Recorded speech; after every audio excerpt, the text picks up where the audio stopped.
And welcome, everybody. We'll give everybody a moment to join us from the waiting room.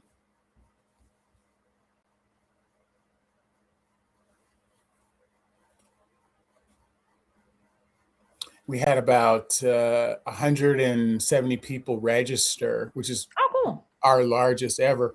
But that probably means you've done this before, so that probably means about maybe 40 people. I don't know what that is, the big gap between registration and actual sign up. Well, do you give access to the recording? We do. Yeah, sometimes like depending on if I can actually be there live, I still will sign up because they won't send me they won't send me the recording if I don't Ah, sign up. So by signing up, I oh, also that's, know yeah, I hadn't that thought of that. hopefully I'm also on their email list because if they collect emails, I'm like, okay, so then if they have something else, not only do I get the recording for this, but that means I'll probably get a heads up if they have another event. Because if I liked one event, I'm probably going to like the future events too. So Right, right, sometimes I'll sign up just because I want to be on your email list. I right. want you to let me know if you have something similar.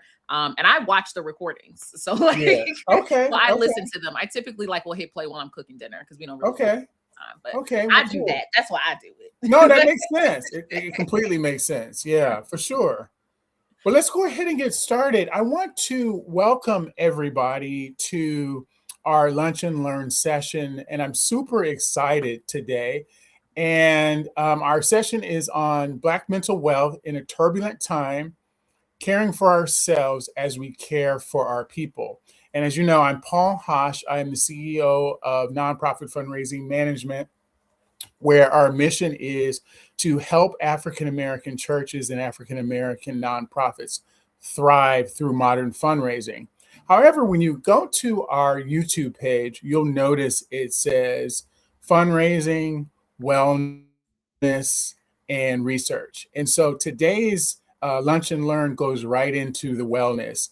And this is a conversation specifically about you all. African American church leaders and nonprofit leaders, and about what you do and how you do it, and how you lead, how you organize, how you raise resources during this Trump administration. And I know it's really, really hard. And so let me name the truth in the center of this room. African American churches and African American nonprofit leaders are some of the busiest, some of the most stressed out, most relied upon chosen individuals on the planet. And my wife is a social worker, as some of you know, and I thought she was the busiest. And I thought, but that was until I ran into some of the pastors, and it's just it's nonstop that the work that you all do. And so I just want you to know that your work matters and this session truly matters. And so today I am, if there's a word more than honored, I am that word to have Dr. Raquel Martin with us today. She's a licensed clinical psychologist. She's a professor. She's a scientist.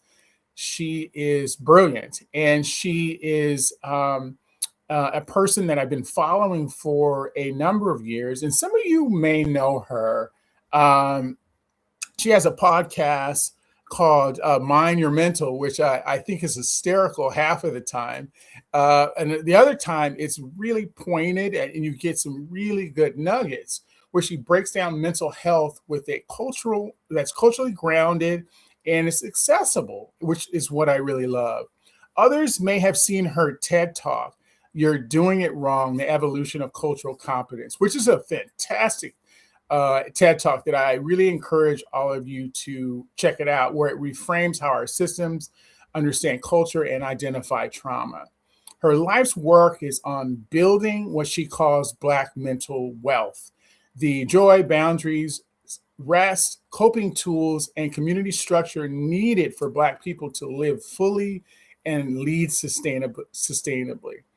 Also, I want to save some time at the end for Dr. Martin to talk about burning the cape. And you're going to want to stay to the end because that's an amazing initiative and endeavor that she's doing. And so I really want you guys to stay to the end so she can talk about that.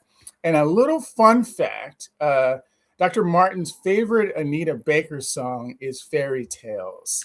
I was gonna ask, how did you find that out? Because I'm like, you must have been following me for a while. It is my favorite song. And when I told my mom that, she said that's so interesting because that was my grandma's favorite Anita Baker song. And she was just like, that is insane. Did I say that on a video? I had to have. You actually said it on the podcast and you sang a few bars. I probably did. It's my favorite song. It's her best song in my opinion.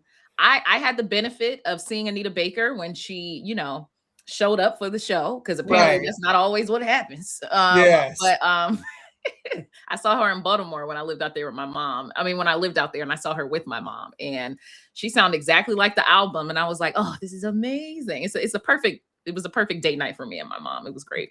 That's fantastic. And I love that song. I listened to it yesterday just so I could be grounded a little bit before now, before we begin, I want us all to be grounded on where we are emotionally and spiritually today. So if you don't mind, this is a safe space, can you put in one word of how you're feeling right now? What are you feeling right now as African-American church leaders and nonprofit leaders? What are you feeling right now? And just go ahead and put that in the chat.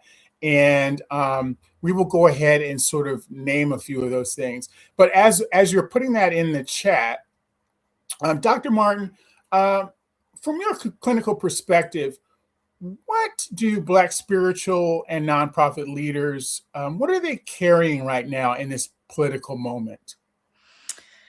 I would say a lot. I think about it kind of, I would say like a compounded level of stress from so many different aspects. One, I think a lot of us are dealing with, or a lot of everyone are dealing with anticipatory grief. I think there's a big concern about what's coming next, that uncertainty, the what if, about it keeps you up at night, whether it's like what is going to happen to my grant funding or what's going to happen to the individuals who attend my church, and then what's going to happen to me. What's the crisis that I'll need to respond to? How do I keep my people safe and my organization safe? How do I keep myself safe? And that's a grief I feel like isn't talked about enough. Like we know that there's this foreboding, and it's anticipatory grief. My mom's a social worker also. So shout out to your wife. I always look at psychology differently, and people are like, you always go to services and resources. And I'm like, that's because my mother's a social worker. So we always go to, okay, let's talk about the depression, but can we also get some groceries? Like you want to talk about my feelings? I am hungry, so like I go to, I'm here for the, the therapy part of it as well. Right. But my mother is a social worker. So I'm talking about wraparound services and right. that nature. Like they have to go hand in hand. So anticipatory grief, I think, is a big thing. There's also the collective trauma. And for many people, I have the benefit of being around many people who are older than me, but for many people, it's going back to what they've seen before. There's something, I don't know what's more stressful, not seeing this before or seeing it happen. And you're just like, we've been through this before, which is awful, right? Watching policies that directly threaten our communities roll back on civil rights protection, attack on DEI initiatives, hostile immigration rhetoric. I saw someone comment the other day about like, I never thought I would live in a world where I had to carry papers to walk to and from my home. And I'm just like, I didn't even have to look at the picture of the person. I said, oh, because you're not Black. Yeah, exactly. Also how unsurprised we are by this, right. Like that's also a thing. This isn't abstract. Right. These are policies that affect people sitting in your pews and walking through your doors and coming in to get resources. And you may also be seeing less and less people come in and use the resources, not because they don't need them, but because they're afraid. Exactly. Right. And I would say one of the final things is something that Black people have always dealt with, in my opinion, is just the vicarious trauma. You're absorbing pain and fear and exhaustion of your community members. And a lot of times people, if they understand what post-traumatic stress disorder is, they think it's something that you have to have directly experienced, like you had to be in that environment. Right. But most people don't know that it's also from witnessing it. It's from witnessing people that look like you be harmed and be stopped and their rights be taken away and slammed into the ground. It can be the fact that you're the first responder, or you heard about the aversive details, or you read books about it, you grew up being around it. So I would say all of that has an impact on carrying not just the weight of the moment, but you're carrying the weight of your community and the weight of expectations that you'll somehow hold it all together. And it's not sustainable without intentional support, without like No community question. building, without possibly stepping back to some things. And this is one of the big times where I'm just like, intergenerational transmission of ideas is really important. Like, a lot of us know individuals who are older than us, but you need to get these, I feel old saying that, you need to get these young whippersnappers too. Like, there's no reason why the CEO needs to be handling content. Y'all love being on your phones. Figure it out. Right. You're the new social media director, honey. Thank you so much. Tell me Yes. where you want me to stand. You know, Exactly. like, Exactly. we talk about like help, like dealing with older individuals as well, but the You have to youth let is so go. helpful. Because it's the older individuals are the ones who help me a lot with just like in terms of, we've been here before, honey. We will figure it out. Does it suck? Yes. And then the younger ones keep me on my toes and will let me know, you know, keep you humble. They keep you happy and humble, right? So Yeah. I would say that those are like some of the biggest of the many things that we're dealing with at this time, or that I've seen at this time. And that's so helpful and dead on. And let me read some of the one worders. The anxiety, stressed in all caps, Mhm. exhausted, fortitude, vigilant, exhausted, stretched, overwhelmed, cautious, determined, wandering. That's interesting. Excited and anxious. So many of some of the things and thoughts that you were saying. One of the things, Dr. Martin, that you did that really, one of the things I love about you is you're timely. And I'm not trying to gas you up. I'm just being honest. And you're timely. And when I was really trying to figure out my emotions around the assassination of Charlie Kirk, and you Mhm. came out with this juxtaposition, a reel that was dead on, and you were talking about how we don't need to mourn. That was, I don't know if you remember that post, but Oh that yeah, like was caring for incredible. someone And I who sent didn't. that to everyone, and everyone was like sighing and said, "Oh yes, that's what I'm trying to articulate." Can you Yeah. talk a little bit about that? That was amazing.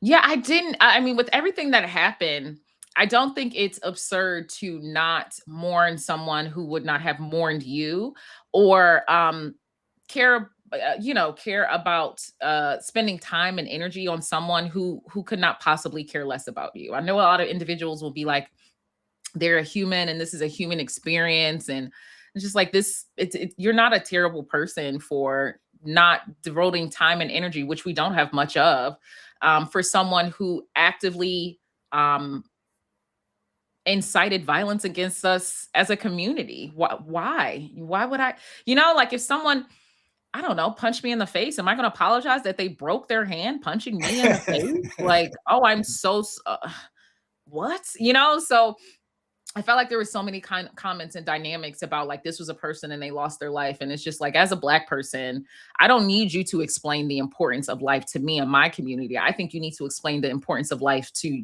the lives of the people around me, to your peers, because we're very, very much aware of the impact of life and the fact we have humanity. But individuals of African and Caribbean descent, we're the ones that are dehumanized. So you don't need to explain our humanity to us. You need to see our humanity in the first place. So people saw that as the same as like, I'm wishing people harm. And it's just like, no, apathy is a thing as well. That I'm not going to devote time and energy to someone who wish harm upon my community. And if that makes me a monster, I mean, I guess I'm Godzilla. I don't know. That's just not, I'm not, That's what's up. you know, like, Yeah, that's exactly it. That's exactly it. And that just so and I have you may imagine a group of my close friends, five of them are ministers. Mhm. And they were, yeah, like we have our own little text group, and they were like, yes, these are the words. And so I just wanted to thank you for that, because that was just Absolutely. absolutely perfect. Moving to Black mental wealth. 101. Dr. Martin, can you talk about what mental wealth means, or Black and wellness means? I'm sorry, I Yeah. throw the words around, but talk about Black mental wealth. I always think about it as I say everything is a combination, like everything is a combo pack. Because I think it's really important for us to always realize like we're so many things, right? It comes out a lot when I'm working with my clients because we'll talk about whether they feel comfortable in different spaces, whether different Mhm. aspects of their identity are being affirmed. And I have to let them know that there's so many things about themselves that may be affirmed in different rooms, but not affirmed in others, right? Like there are rooms that affirm me as a Black person. There are rooms that affirm me as a Black woman. There are things that affirm me as a Black mother, but they don't always overlap, right? So Yeah, I always say like you have to think about the intricacies of the dynamics of who you are. And I feel the same thing the same way when it comes to like mental wealth and health and well-being. I think it's the accumulation of like joy and boundaries and coping and most of all community resources. Because I will always state that therapy does not have a monopoly on healing, right? No matter what path you take to healing, whether it's like activism or physical well-being, or whether it's church or whether it's service, it's going to be paved with community. And the biggest mental health resource is community, right? So I always feel like when we're thinking of mental wealth and health and well-being, it's not solely the aspect of a uh, mental health diagnosis. It's also joy. It's also community. It's also boundaries. It's also rest. And that helps you to be the best person you deserve to be and takes you past the step of just surviving. Right? Like the goal isn't I think the goal is to, if I'm thinking about financially, my husband's an accountant. So, and you know, just had a budgeting talk. So now money's on my mind. So clearly the talk worked. But right, I like to think about it in terms of if we're thinking about mental wealth and well-being, especially for the Black community, it's not just about like avoiding bankruptcy. It's about we also want to have a little bit saved. Like right. let's think about Go the on way we build vacation. savings. Yeah, just in case, right? Like it's that, and in terms of the financial thing. So it's not just about like it's not just about being at baseline. It's also about like what gets you to a joyful aspect of it. It's not about just not being sad. It's about what makes you feel useful and things Right. of that nature. One of the things that I do that keeps, I mean, there's a lot of things that I do because I'm all about, mental and physical and spiritual wellness because Mhm. I just turned 61 this year and I'm trying to live another 60 years. And you Get it. have to, you have to have your stuff sort of like, and I like to, I'm over in Los Angeles. And so I Mhm. walk on Wednesdays and Sundays in a park for about an hour with no earphones, no dogs, no wife, just myself. Mm. And I'm telling you, that is one of the most healing things that I do during the week. Do you do things like that? What do you do for yourself? Yeah, I have a when I try not to ignore it, but I have a little timer that says time to go for a walk. Now I'm in Nashville, so it's a little bit colder.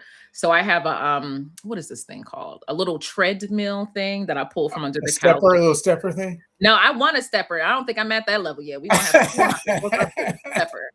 I saw somebody doing that and having a whole conversation, and I'm like, no, I don't know, want to do that yet. I'm not at that, you know. So do the little walk breaks.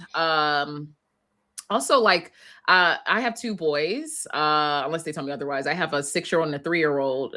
So during times when we're doing our routine, we have independent play times where I get to just read. And we also have Nice. times where I call it emergency only communication. And if I say like we have an emergency only communication for 30 minutes, that means if you are in pain, if you feel like you're in danger or unsafe, feel free to come to me. All right. If there is a bone hanging out your body, run to me. But if you're asking me for another snack, that is not an emergency, honey. And we're on emergency only That's communication. boundaries. Yeah. So you need to figure it out. It's okay. You can feel a little discomfort. And anytime I told my mom I was hungry growing up, she said, "What did she say? It takes 40 something hours to starve." You ate 2 hours ago. You're not starving. Like, and then she would be like, because I can talk Yeah. to you about my caseload, Raquel. I can tell you all the families I'm helping. You just ate 2 hours ago. So I'm just Right. like, oh my God. Right. She really, my perspective, my threshold is high because my mom would be like, you're starving. I'm trying to find a placement for a young person who actually is starving, Raquel. Sit down, read a book. Yeah. Yes. Like, Yeah. so Did- I schedule it out. I just make sure I block the time, and I try to make sure that I'm respecting myself in blocking off that time. I think a lot of people struggle with that. I love the fact that you mentioned that you take the hour, you protect that time. A lot of people struggle with that. And when people kind of like overwrite their time with the time of others, I mentioned the fact that like what's best for you is going to be what's best for those around you, right? Right. So some people find it selfish, like, oh, you're taking this time for you. And it's just like, well, my children and my husband and the people around me deserve like a well-rested, emotionally regulated person. And they're never going to get that person if I'm just doing stuff 24/7. So when you're thinking of self-care, and since we all, we're operate in this realm of community, I want you to think what's best for you is also what's best for your community, right? No one should have to deal with an unrested, hungry, irritable Dr. Martin. I don't think anybody should have to deal with that. You should want me to go sit down and have a snack after I grade your paper. Okay. You are good. Like, you don't want that guy. Yeah. Okay? So let me have a snack. Or, if people try to rush me, be like, I need the answer now. Well, okay. Well, the answer is no. It could have been yes. Yeah. I don't like this. So I just try to tell people to reframe it. Like, you're not being selfish. You're doing what's best for those around you. You're doing what's best for your peers and your colleagues and your family. Like, they deserve someone who's well rested and emotionally regulated and have time to themselves. And if they're always in your face, you can't get that. So it's not selfish. You're actually doing what's best for those around you too. That's great. And I want to slightly segment that into African American church leaders and nonprofit leaders. A lot of times when I'm working with them, Dr. Martin, they feel guilty about not taking that call at 10 o'clock at night, or not showing up to 4 events in a row back to back on a Saturday. How do you talk to them about making that okay with themselves? I think I would frame it the same way. So as a psychologist, I don't know how much this is talked about in different fields, but as a psychologist, like, we get told about compassion fatigue and why it's so important to care for yourself, especially when you're caring for I've never others. heard of that compassion. Yeah, So I don't compassion think it's fatigue. talked that. Yeah.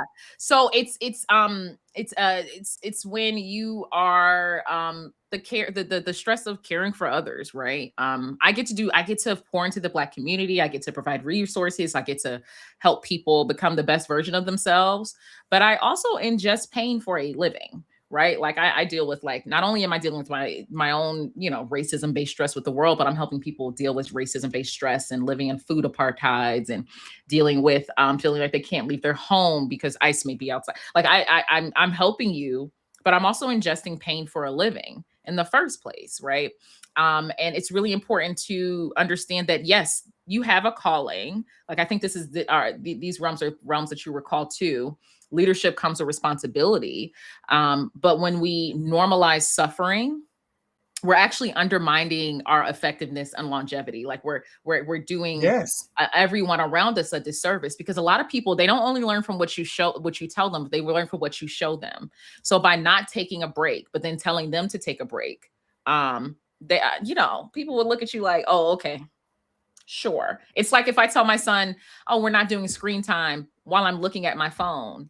Right. And he'd be like, are you sure are you sure we're not doing screen time? Because you're watching YouTube on your phone, right? Like, people will see taking that break and saying no and having these boundaries as things that's setting them back. But what you're really doing is setting yourself up for effectiveness and longevity. What you're really doing is giving someone the courage to model what you showed them. Oh, well, you mentioned you go for a walk every single 1 hour a day. It's just like, well, he's actually living according to what he stated. So I think that I can also do what he's doing. He gonna get them extra 60 years. You don't. So I think that we also have to understand that what you're talking about is compassion fatigue, and it also limits your ability to help others. You might become irritable, you might become withdrawn, you might become emotionally numb. And your compassion and your ability to be present for someone is just as helpful as your ability to look up resources and link them with services and stuff like that, right? So when you don't name that stress, when you don't say no to those things, when you're not saying no to something now, but you're saying no to longevity, you're saying no to having the ability to help someone later down the line. I want more people to think about it as, who am I protecting in the long run? Like, who am I going to be able to help? Me saying yes to this, what am I saying no to? Because if you say yes to something, you're going to say no to something else. And a lot of times you're saying no to yourself. So I do want you to play to the end of the long game and be like, okay, I'm taking on this fourth task, right? What am I saying no to as a result of that? And is that important? And I will say a lot of times, especially dealing with within the church, grew up African Methodist Episcopal. I'm from Philly. So we learned about Richard Allen. I Okay. can't. Richard Allen, he created the Yeah. yeah. So I've known about him my whole life. But when you think about where you're coming from, you're coming to the aspect of service and things of that nature. Are you modeling what you're Yeah. showing in the first Yes. place? That's Are you also going to be able to be present? Are we embodying some level of longevity, or am I really just coming from a place of, now I'm not going to be able to be present for people further down the line? Like, you have to make decisions from a place of wisdom, but you're not going to have that if you're so exhausted, right? You're actually coming likely from a place of depletion. And I want you to think about it that way. Like, what is this going to impact further down the line? Like, am I actually doing this a service? But in this business, I see it happens a lot, because there can be many times where only one person can only do the role. There should never, if there's anything you guys yes. want to take Yes. candidly, there should never be a thing where it's like, oh, I can do that. That's the Right. issue right there, right? Like, my father-in-law, he drives the shuttle for church on Sunday. It's so funny because I mentioned that I went to Fisk University for undergrad, and he said, oh yeah, I take the college students from the campuses to church. And I'm like, you probably picked me up when I was younger, because we would go every single Sunday to Mount Zion Baptist Church. But during a certain time, he was the only person who could do it, right? And because of that, he wasn't able to care for himself in a certain way. So a part of this also gets to the point I mentioned about community and transgenerational transmission of ideas. There should never be a task that only you can do, because one, it's harder for you to say yes. So you have to ask yourself, is it because there's no one there who else can do it? Have I not taken the time to train them? You have to also look at it tangibly. So if you keep saying yes to this because no one else knows how to do it, if it's a staffing issue, try to see if you can find people who can Mhm. donate it or donate time. If it's the fact that you haven't taken the time to train them and you're like, I have more important things to do, you don't. There's nothing more important than having at least two people who can do this other task. Right. So you need to prioritize that before you take on the task again. And I see that a lot. It was just like, well, I'm the only person who could do it. Well, I'm gonna stop you right there. Let's just schedule a training, because that shouldn't be the case. You're not, if you Exactly. literally have no one else to hand it over to, that's one thing. But if you think that, like, oh, no one can do it to the ability that I can do it, that's another thing, right? Because I think a lot of times people are saying, well, no one can do it as well. And a lot of times I have to challenge my patients to be like, well, do they do it wrong or do they do it differently? Right? Like, if I'm Which is hungry, two that's very very different. different, Yeah. right? It's like, you Yeah. hungry. Well, okay, well, can I have a sandwich? Oh, I would have made a turkey sandwich. You made me a ham sandwich. You hungry or not? You can have sleep for dinner. Okay. This is what I made in the Yeah. first place. Exactly. I think That's that's a good. really big thing. Are we also mentoring people to be able to do the task? There should always be at least two people who can do the task that may be like you're only taking on yourself. That's those are such good points. You make me think. I was having a conversation with my niece, and she started getting uh, therapy. She's going to get mental therapy, Mhm. not because she just wants to be a better version of herself. And she actually caused me to desire that as well, Yeah. to get therapy. And so I'm having the darndest time finding an African American male to get therapy from. How would you um, show those that are on this lunch and learn, how Mhm. can they find a spot where they can go and narrow down who they would like to speak to? Yeah, so there's a bunch of I think there are a couple of resources that you can go to.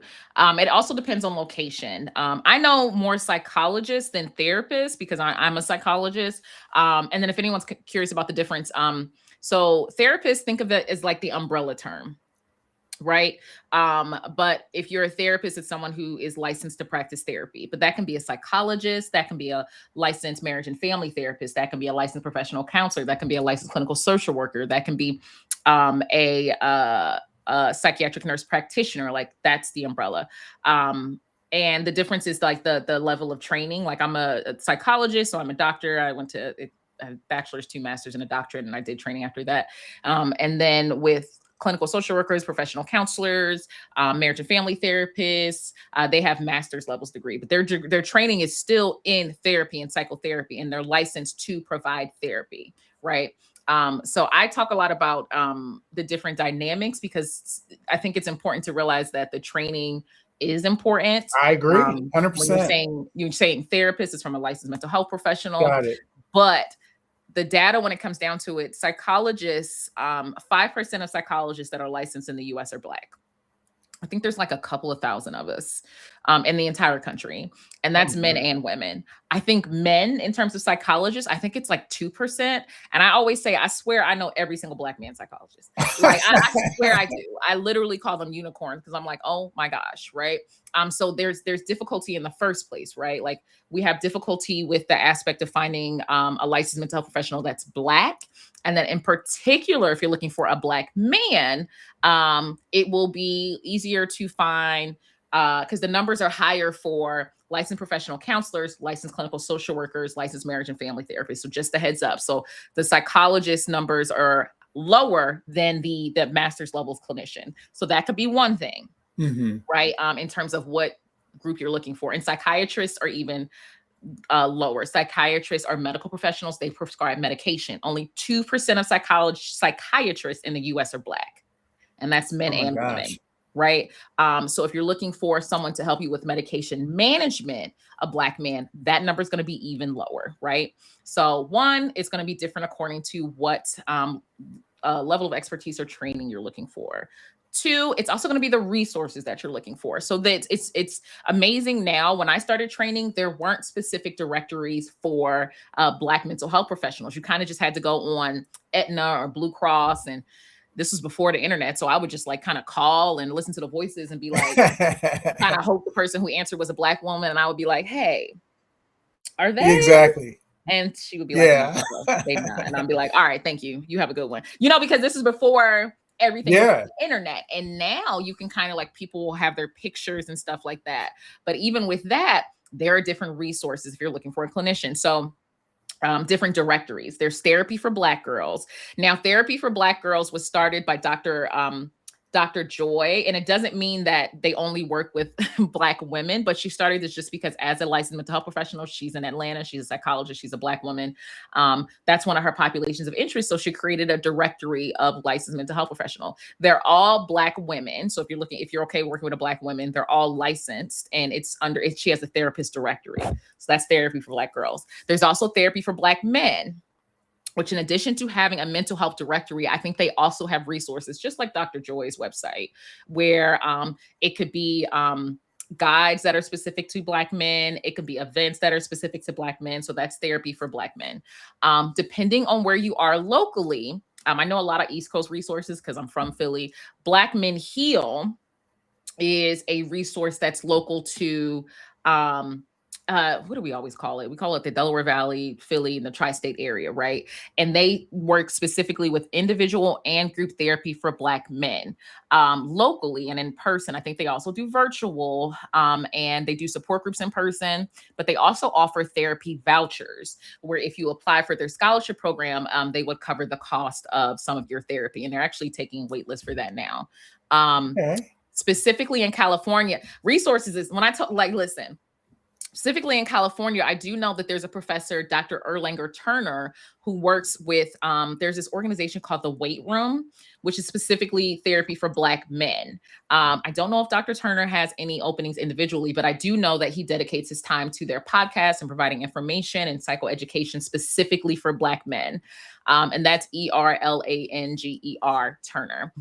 He's also an amazing resource because in addition to being a psychologist who's licensed, he's also a professor. He writes a lot of books about Black mental health and well-being. He wrote this amazing book, Raising Resilient Black Kids. So there's that. What else is there?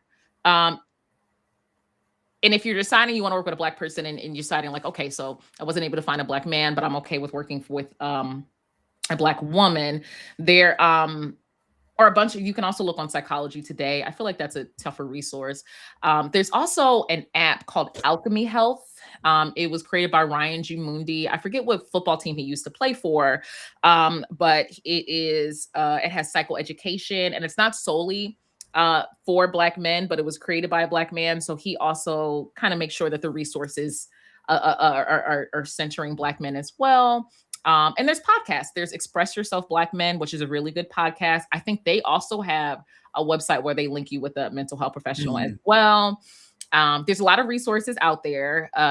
If you are looking for a therapy or a licensed mental health professional, I always say request a consultation session. A consultation session is basically like a therapy sample. They're typically phone calls, like they might be virtual videos, and it's like 20 to 30 minutes. They're typically free. And during this time, you're actually more so learning more about the clinician before you sign up for a copay or 50 minutes to an hour of your time. You're learning more about them, right? I always say request a consultation session because therapy, most of the time, is not free. And whether it is free financially, it is also you giving your time to someone else and your energy and opening up to someone. So I always say request a consultation session. I have a mental health guide on my website, free. That's the Finding a Therapist guide. And it's just I didn't see that. Ask. Okay. Yeah. It's just questions you can ask. Like, I always say, ask the tangible questions first. Like, do you accept insurance? How much do you charge? If you don't, like, always get to the money first. But then after that, there's no use to like, oh, I love this person. And then they charge $500 a session. It's just like, oh, you could have started with that. Yeah. I'm gonna head on out, Right. But it's also the fact of, okay, so I'm struggling with this, and this. Do you have any experience with this? Right? How do you handle crisis situations? How do you think racism impacts mental health and well-being, and how would you deal with that? Like, what's your availability? Stuff like that. And I think they're really important questions to ask because when you're dealing with, I always feel as though if the consultation session goes quicker, then that might be someone you can feel comfortable talking to. But if it's like watching paint dry, is that someone you're going to want to talk about the intricacies of your soul?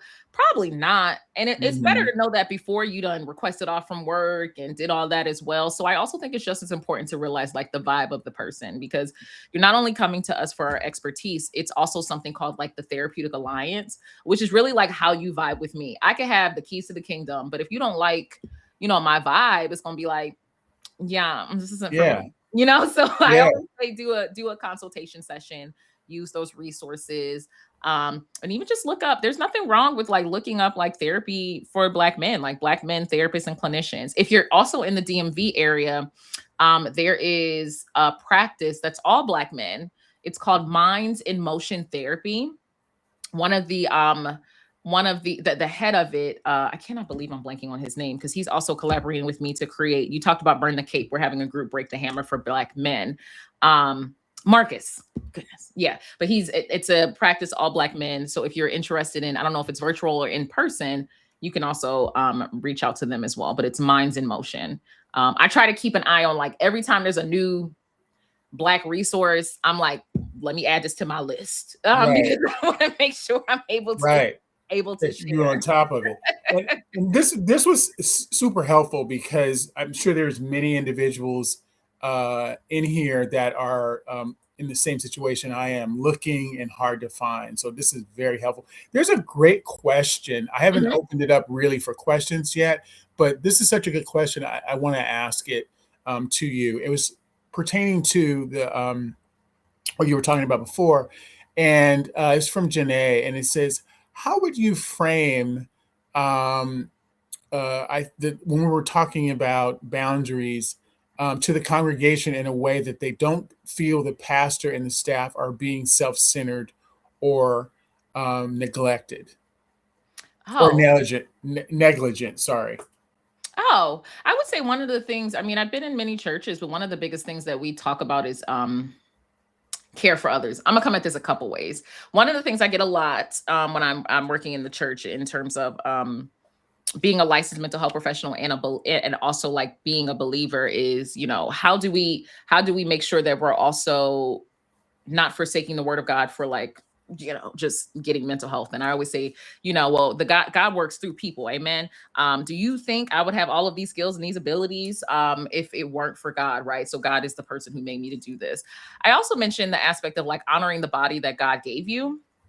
And if Simple. I Yeah. am, you talk about like you are what you eat, but when I was in church, my pastor also talked about that as like you're also ingesting the word of God as well, right? That's why it's supposed to stay in you, right? So if you need to also honor the body that God gave you, which is really, I mean, that's in, is in everything in the Bible. And honoring that is not only like what you take in, it's also like what you say no to. It's not just what you say yes to, it's what you say no to.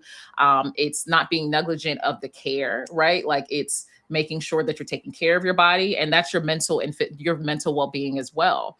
And I think that also goes to the way I would say psychoeducation or education is also given to the church, right? If you are in a church that also states that like giving everything and that you have is the only way that you can honor something, of course they're going to struggle with, okay, so you stated that I have to give everything that I have, and yet we ask you a question and you don't have time to give that, right? So I also think that more churches that will have issues with that are churches that don't also establish appropriate boundaries in the word and That's a talk good about how point. that's also right, because you're not leading by example, you're not modeling that. You told me I had to give everything, anything and everything, and then now when you need to rest, we're supposed to respect that. If you're working from a process of, and this is a perfect example of how we tell you guys to care for yourself, right? Mhm. Office hours, that's caring for yourself. Right. I would talk about the education of using scripture and talking about modeling care. I would also mention the fact that this is how we care for others. We want to make sure we have the best ability to care for you. And we can do that by caring for ourselves as well. We can't give more than the extent to what we have. And we also don't expect you to give more than the extent that which you have, right? So I would also talk about like, can you have conversations about like what is negligence actually look like, right? Because there's also the fact that there are certain people who take advantage Yeah. of individuals and their compassion and care, and they do that in the name of God. And that doesn't mean that that's someone on the pulpit. That can be someone that's in the pews as well. But it's also up to the heads of the church to be like, oh, that's not what we said at all. That's a misconception. And also modeling that, it makes it easier for that too. So I'd also say some people may also have it difficult because if you're not modeling it, oh, well, Pastor, you telling us to take a break, you don't ever take a break. It's just like, okay, yeah, you're right. I mean, we always had he always had like a certain time where he took a break and we had visiting pastors. And it was understood that like he needs a break. Right. So, and we're all community. So that's a time when we have visiting pastors. I want you to also think about, are you modeling that?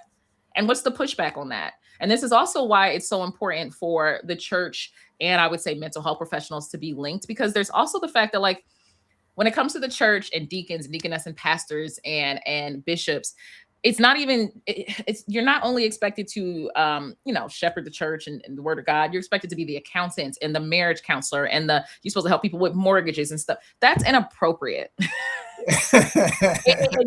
if Yeah. like, so it's also like, do you need to be the only person educated on this? Maybe this is when, we just initiated Wellness Wednesdays. And if you have any questions, we'll talk about that. I need, as the pastor, to be in the word. Thursday through, Sunday is showtime, but Sunday is just the big show. It's not the only show, right? Right. So I do Right. also think it's important to model, like there also may be the extent that they need assistance. Like being in the church, you're expected to do everything. They driving the bus, they getting ready on Sunday, they getting new sneakers for the person who going to the scholarship, they helping with accounting, they doing like I want you to be more versed in the word of God than my taxes. I ain't gonna lie to Yeah. you. So like, can we also get some collaboration in the Yes. church? Yes. Maybe that's not something that the pastor needs to explain. Maybe you guys establish Wellness Wednesdays and it's just like, oh, I can totally understand if you have that question. Let's talk about it when we have group on Wednesday. That's good. Are there any other tools the leaders, the African American leaders, churches, and nonprofits might be able to assist their mental health? Something like where they meet as groups or Mhm. individual, all pastors meet just to download some of the things that they're going to through. What other things can they do to lighten the load? Because, again, from my point of view, these individuals, these pastors, these church leaders, these nonprofit, I don't know where we would be without them, quite honestly, Yeah. as a culture. And so I'm always looking for ways for them to be assisted in any way. So, what else can we come up with that might help them cope with the everyday things that they go through? Oh, I would say like they would have to get I would say one, I would say this is a really good way to think about the reason why we need to establish some boundaries, but also understanding within the church, right? Because you mentioned, I don't know what we would do without them. And the first thing I thought is if we keep pushing pastors the way we have been, we're gonna have to learn. No question. You know, like it's we're gonna have to learn, right? So you mentioned ways to do support. I would say looking at the establishment of I think all churches and places should have like a mental health arm. Is there any way that you can have someone come in where it's specifically a group for the heads of the church, where they also are able to share? Because it doesn't always have to be individual. I also appreciate groups because there's also salience in having other people around you who are going to be Yes. open and able to share that, right? So was it possible to make sure that you integrate that into the church? Like, oh, we have office hours, but here's something that we just initiated in the church this year. We were able, just because of all the care that you guys provide, to have a licensed mental health professional who has office hours on these days, right? They're going to be handling groups. My church has had a roof fund for as long as I can remember. I don't know what's going on with the roof, but like, you know, like there's Right. always something, right? What if you guys also establish that same realm of just like, hey, so this is a church, it's called a church home for a reason. We've had a lot of people reaching out about mental health and well-being, and we want to be able to add this to the budget. So we're going to have like we used to have specific envelopes for different things. Like we had love offering for Right. the pastor and stuff like that. All churches are different. I didn't realize AME churches tend to be more traditional until Right. I'm in Nashville, and the churches are like way more modern. I did not realize how old school I was until I went to a church that's not what I'm used to. Yeah. So I was just like, oh, I'm young and I'm hip. And then I was like, where's the organ? Exactly. You know, so like apparently I The am not tambourines. like I really was just like, I don't like it. Like, Yeah. where's the choir? What you mean you got one choir? Like, it was Right. just very weird to me. So I always try to preface it with, I grew up in a very different kind of church than what Yeah. I'm used to and stuff I'm the like same that. way. Yeah, so we had different envelopes for different things, and they would talk Right. about the initiative. Maybe a new envelope is like, we're doing a mental health initiative because we want to make sure that we have licensed mental health professionals here for certain days, right? Right. And maybe on certain days, maybe you guys start integrating like webinars in your church Right. where someone's able to just record something and be like, hey, here's today's mental health fact. And Right. here's the way that you may be That's able to good. integrate it. I Yeah. think you do that by in utilizing resources that are afforded to you, because there are licensed mental health professionals everywhere. I saw someone comment that there are licensed, like Danielle, she pursued her master's of social work and master's in divinity. Like there's so many people in here who have that ability. I think more people need to. Robin is a licensed clinical counselor. I think more people need to utilize the resources available to them in their church family, because you can bring someone from the outside in, which is helpful, but it's also helpful to have someone there who understands and they have that community with the individuals around them. I would say integrate that. I think that's Right. really, really important. But I want people to understand, like the same way you mentioned, I don't know what we would do without them. If you don't have and establishes healthy boundaries and things, you're gonna have to find out. Deciding that like resting is not doing God's work is not true, because I mean, this is very early on in the book, Genesis, but what was Sunday? I mean, come on, and I learned that from my Yeah. little brightly colored blue Bible, Yes. right? Like, there's a reason why it was made holy. Your worth isn't just productivity. It's supposed to be in your belovedness. But whenever I'm doing that work and doing that work in church, and they're mentioning like not protecting their time or not protecting their body, I bring it back to, do you feel as though you're honoring the body that God gave you by doing this? Do you feel as though that you're giving it the full time and attention that it needs? Right? We try to find ways to protect days off and limit available hours and make sure that you're using the resources afforded to you But there also has to be a lot of times where people have to get past this mental block, because it's not Yes, always the fact that the resources aren't there. It's the fact that you're not utilizing them. exactly. So you also have to, it's not solely going to be like, oh, I had a sign up sheet. It's also going to have to be like, you're going to have to get over wanting to do this yourself. Right, right. And so I want to talk about modeling best behavior. I watched a video where you were talking about burning the cape Hmm. and how it started, and how all your friends wanted to show up and help you do it, Hmm. and not do it, not be paid. You are you're amazing, and you were like, no, because we're not burning. Yeah, it was Yeah, we're terrible. wearing They the were like, cape. oh, We're wearing the oh, Dr. cape. Brian, we'll lead the groups for free. And I said, did I Yeah, ask you to lead the group for yeah, free? That yeah, doesn't make any sense. We're yeah, supposed to be exactly. helping Black women humanize themselves. Yeah, And you want me to tell, I'm gonna tell yeah, the same thing I mentioned, like I'm gonna tell you to rest, but I haven't had exactly. a day That's off in part of the years. segment. Yeah. Yeah, yeah. So tell them about burning the cape. This is amazing, everybody. You have to hear Yes, this. thank you. And we're starting a group for Black men too, the Break the Hammer group, because And I uh will be signing up for that. yes, There's because no there's so question. many of my so many of the women in the group are like, this is great. I need to get this for my son, or I need to get this for my husband. And I said, well, you need to focus on you, because you missed group last week.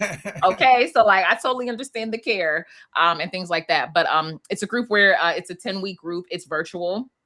It's led by a licensed mental health professional. It's a support group. And every single week, we hit a different topic that is specific to the mental health and well being of Black women. We have discussion questions, we do exercises, and then we go over resources. We do it virtually. And it's really, really helpful, because not only are we pouring into each other because it's a support group, we're pouring into licensed mental health professionals. The groups are all run by Black women and who are historically underpaid, right? So we're also pouring into the Black women by also helping them financially. Right. Everyone in the group gets a care package, and the care package includes gifts from Black owned businesses only, and a book that's authored by a Black mental health professional as well. So it's meant to pour into Black communities, Black women, in so many different ways. And the reason why it's important is because I very much believe in the whole aspect of ripples. I think we've had over like 900 Black women at this point, but working with 900 Black women about their mental health and well-being, and helping them improve their mental health and well-being, and thinking about the impact every single one of those women will have in their individual communities, is something that's been really, really, really helpful thus far, and also helpful for my mental health, right? Because this happened right after the election, and even when I was having a bad day, I knew I would have 90 minutes with a bunch of Black women. We talk about mental health, we Right. cackling, like Right. I just always knew that time was protected during exhaustion. And as a psychologist, that's one of the biggest things that I recommend for us when people are like, what do you do when you feel like there's no change? I tell people to zoom in, right? Like, yes, I voted on something that didn't get approved and that didn't pass, and I didn't get this grant, but I also got to pour into Black women for 90 minutes. I also got to teach first generation students for like 3 hours a week. Like I tell people to zoom into the people that you're helping on the individual level, because that's also really, really fulfilling. But the group is fantastic. I say burn the cape because we also address like the Black Superwoman schema, where Black women were dehumanized and forced to avoid vulnerability and project strength despite needing care and concern and things of that nature. And we really just it's a blessing to be able to do it. I've raised the money. At first I was looking to apply for grants, but they took everybody's grant money. So I just Yes, they did a did. crowdfunding online, and we were able, I think we're at like Yeah, it was $135,000 so far. crazy. I was Yeah. watching it all. I watched you. That's I was why when watching it. people say nobody Yeah, wants to donate, I said, I don't have, like I yeah, literally just mentioned like I need money to help Black women. Haven't had an issue since. yes, So I think that's one of the benefits. I know social media can be very polarizing, but one of the things I like to hope is that my space is like a more safer space, and it does give me the ability to help people in the way that I want. And it is a group solely for Black women, and it's not only Black people donating. Like there have been many people who are right, like, I'm not Black, I can't participate. How can I help? And I say, give me that cash. We right, need the money. exactly, Like so, and exactly, they're okay with that, because you have to understand that every room is not for you. It's just not. right, right, right. And so people are asking in the chat. You might have seen it. Mhm. Are you still taking applications for? Yes, we're always taking applications for it. So if you go to my Instagram, and I think there's one on my website, you just fill out a form. I'm gonna stop you just for a second, Dr. Martin. Yeah. If you guys aren't following Dr. Martin online, you're nuts. She is Thank you. hysterical, but the points are on point. I mean, she's dropping gems.